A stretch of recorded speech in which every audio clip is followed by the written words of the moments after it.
Can you name an example of a good way that a person can motivate himself during the hard times in their life and they need to stay on track in their career and what they're doing? Different, it doesn't matter if they're doing bodybuilding or becoming a doctor or lawyer, everything. Absolutely. So if we take the Gen Pop, the guys who just come to the gym regularly, I would say just have your goal, have a plan, have a realistic goal, and have a dream. So if that's for you to change your health, to have a better physique, then that's going to come through diet, exercise, and a commitment to that change. And you can do that in and around any job. When I had my first business, it was a moving company, and I was moving 2 to 3 people a day, every single day, and I was dieting for the Mr. Wales, Mr. Britain, Mr. Europe, Mr. Universe, and I still done it whilst moving all them people. And that was a busy day, but the gym was always that place that I loved, no matter what, and I never missed a workout. Now, if you're talking about a competitor, like an athlete or a bodybuilder, you're talking about that self-motivation. So when you get into the gym, what I would do personally is I would motivate myself from my thoughts over the years through what I wanted to get out of the sport. Then it evolved to I'm doing it now for my family.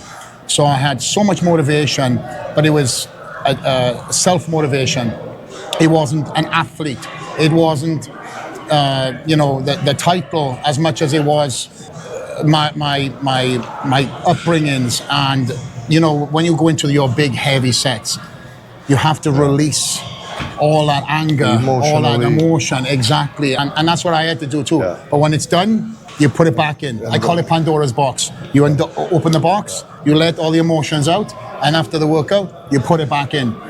And that was the gym for me, and still is the gym for me. It's my outlet. So everybody has that internal drive. Everybody wants to be better somewhere, but you have to dig deep and think of, okay, what is it that I'm getting motivated to do? Because sometimes you come to the gym, you don't want to be at the gym, but you still turn up.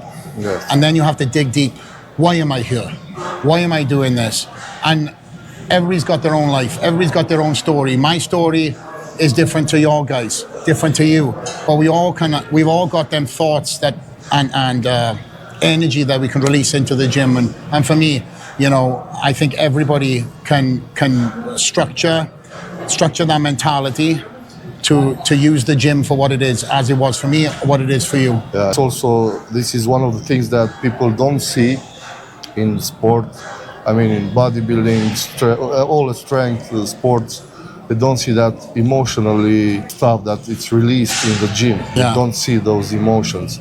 Usually now the normal public, all guys they don't see this part. They don't see that it's also very, very emotional thing. Yeah. Very emotional. And I've been where that can make the difference. In absolutely. Opinion. I've had many training sessions where I've been so tired, but I've really had to dig deep, especially in the couple of weeks out from Miss Olympia where, there was no energy and I had to dig deep into my heart, into my soul and really push myself.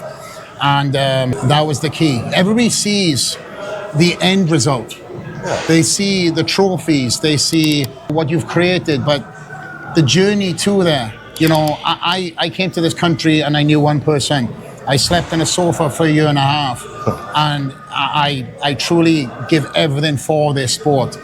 Everybody only sees this part. Yeah, they don't know the beginning part. And I've lived through so much pain and suffering just like everybody else. But I remember them times just as I remember the good times. But I still remember more of the bad times when I get into the gym because that will always fuel me. True. So thank you very much for taking your time with us. Of course. And we keep in touch. Absolutely. Okay, Kenton.